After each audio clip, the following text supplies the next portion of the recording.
Thank you so much. It's a delight to be with you all today. At a recent event at the Museum of Natural History, a senior staffer at the mayor's office called to one of his colleagues. "I want you to meet one of New York's greatest muralists," he said. His introduction completely mischaracterized me, but not the Thrive Collective movement I lead. The exchange left me wondering, how does a recovering attorney who will never be mistaken for Picasso carry a reputation for producing some of New York City's iconic public art? My roots tell the story, where I'm from, whose I am. Moments after terrorists crashed airplane 9/11, a stranger burst into the hotel lounge where my father was hosting a guest in Midtown. "Turn on the TV," he shouted. "A plane just hit the Trade Center." Rick Del Rio joined a global audience watching live as the second plane attacked the buildings. As a young man, he and his father had helped construct the towers and ate lunch on the roof of the unfinished structures. Now he was compelled to return. He jumped on his motorcycle and raced to the site. On the way, he remembered the advice from a colleague minister about wearing a clerical collar during emergencies. He stopped at his Lower East Side apartment and discovered his never-worn collar still in its original packaging. He paused long enough to iron the wrinkles. The delay caused him to arrive minutes after the second collapse, instead of standing there as the buildings came down. A national magazine would later describe Rick Del Rio as, quote, "not your grandmother's pastor," close quote. His regular church clothes showed off his tattoos. That day, for the first time in his life, he wore vestments. As Dad approached, he thought he was looking at smoke from fire, not ash and dust from the collapse. He parked his motorcycle 2 blocks away, and only then did he glimpse the gaping hole in the skyline. A first responder holding a body bag saw the collar and called him over. "Please pray for these body parts," he asked. The fire department chaplain, Michael Judge, was the first confirmed casualty on 9/11. Afterwards, Dad was the only clergy member on scene, a physical reminder that hope was present despite the horror. For almost a year, he routinely spent 12 or more hours at the pile. Firefighters nicknamed him Father Harley. I and others joined Pastor Rick at Ground Zero the next day. I never made it to the office on the 11th, and I never returned. At the time, I was a young corporate lawyer at a prominent firm working on billion-dollar intellectual property litigation. Then at Ground Zero, I was walking ankle deep in legal documents related to similar transactions and knew that my short time in corporate law had ended. I followed my father's example and helped him organize what became the Ground Zero Clergy Task Force. In 2018, as a result of his time at Ground Zero, Dad was diagnosed with stage 4 thyroid cancer that had spread to his lungs and rib cage. The aggressive cancer required debilitating treatment. Miraculously, he pulled through. 2 weeks ago, a PET scan confirmed that the cancer is back, with new cells on his ribs, spine, and hip.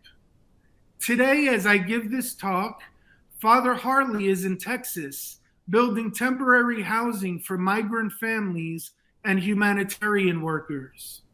When he returns, the doctors will begin a new round of radiation and possibly chemo.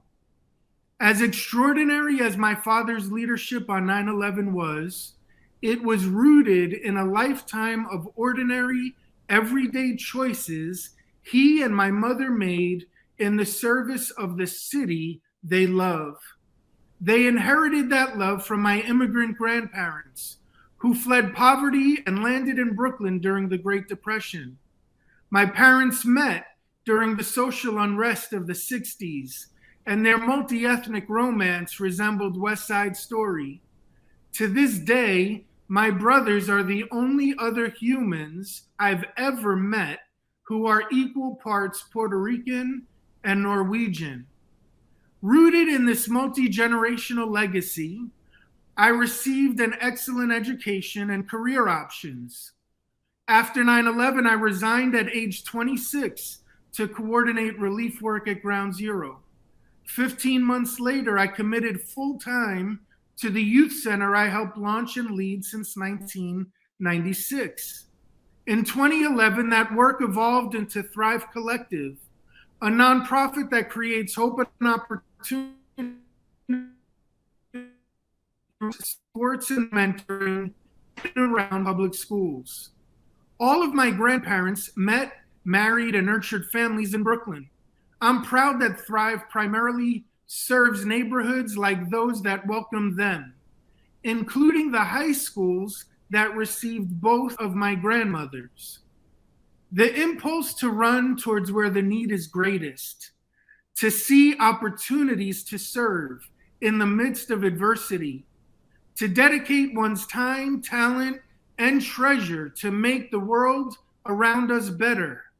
These are the roots of resilience my ancestors gave me. In 2014, a new opportunity crystallized. The city's State of the Arts report documented the dramatic, decades-long decline of arts and music programs in New York City public schools. I can't imagine a world without visual or performing arts, music or film, or any expression at all. And neither can you. Yet New York City sentenced 250,000 of our most vulnerable New Yorkers to an artless education every day in over 400 public schools.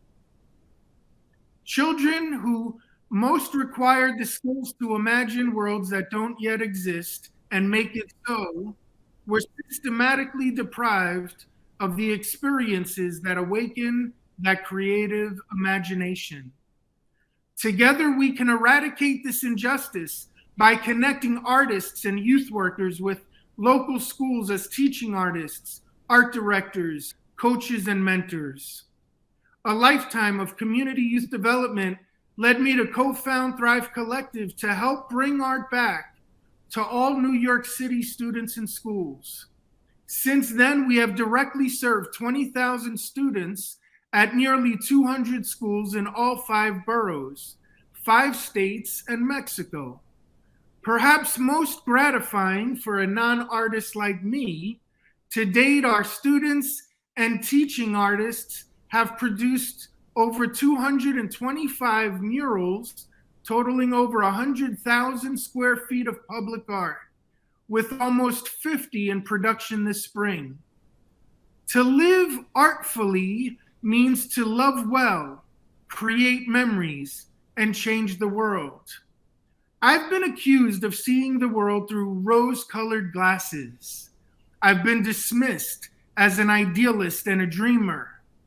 There comes a moment in every one of our classes when the twinkle returns to our students' eyes, when cynicism transforms into anticipation, when disbelief becomes expectation, when impossible dissolves into I'm possible.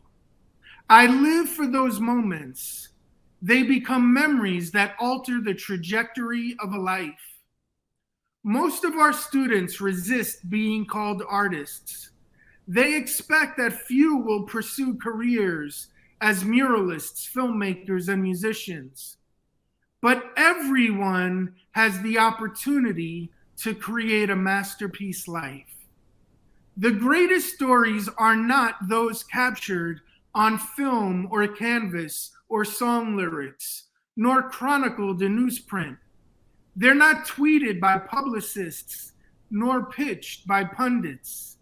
The truly great stories are the ones we live every day, not the facades we disclose in our selfies, but the self-portraits we create through authentic lives well lived in the service of others. To live artfully means to celebrate great stories being written. Each day, we stand on the edge of the greatest story we'll ever tell. The best part, no one else can tell your story better than you can. You have full creative control. Of course, some will try. Haters gonna hate, we all know that. Deadbeats will try to beat you out of life. Leeches and scoundrels will try to suck you dry. But none of them can control your story unless you choose to the paintbrush or the smartphone, or fundamentally the power and freedom of your will. Today, as you consider the narrative of your life, remember that every great story must answer 6 essential questions: who, what, when, where, why, and how. Some of the questions have been partially answered for you. You couldn't decide when or where you'd be born, for example. Some of the characters have been inherited from other people's stories, like cousins, colleagues, and neighbors. But you can determine the part they play in your epic life, and you can invite new characters into the journey. The people and places may change, but the central character never will. Embrace the opportunity to answer other questions that arise along the way, seemingly trivial ones and big ones too, like, who is my neighbor? What can I give? How can I help? Where can I serve? And when can I start? These kinds of questions delight the creators within us all and empower greatness when we realize that, in fact, we alone have the power to decide. Some of the questions might still feel uncertain, like the why. Some of us take years, lifetimes even, to figure out our purpose. That's okay. Enjoy the ride, and in the meantime, take cues from the things that bring you joy. What excites you in the morning? What activates your imagination? What do you dream for your children? The place where your greatest joy and the world's greatest needs collide, that's where you'll find your purpose. As we close, here are 5 suggestions that respond to the how. If you forget everything else I've said tonight, write these down. They're even tweetable. First, take action. Second, embrace responsibility. Third, serve humbly. Fourth, lead courageously. And fifth, love sacrificially. To take action means to take initiative and seize every moment. Life isn't for spectators. Stop watching other people live their lives and start living yours. To embrace responsibility means to welcome the consequences that your choices create, the good, the bad, and even the ugly. Learn from your mistakes and keep making new ones. To serve humbly understands that life happens best when lived with others. Communities thrive when we seek to enhance and support those around us, finding their best and collaborating to co-create beauty together. To lead courageously means a willingness to go first, even if there's no guarantee that anyone else will follow. Sometimes the right thing requires defying expectations and rejecting the status quo. Always creating a life requires us to fashion something that has never before existed. Finally, to love sacrificially means to love even when it hurts. No greater love exists than to lay down one's life for one's friends. My relentlessly determined immigrant grandparents modeled it for me, and my parents too in their response to 9/11. I hope to continue their legacy in Thrive's quest to eradicate artless education for all students in schools. I've learned that when we live like this, more often than not, you'll leave your audience wanting more. Stories that demand sequels. At Thrive Collective, the standard to which we hold ourselves accountable is, do you love it? We've learned that our mission matters, our people matter, our work matters, our results matter because we love it.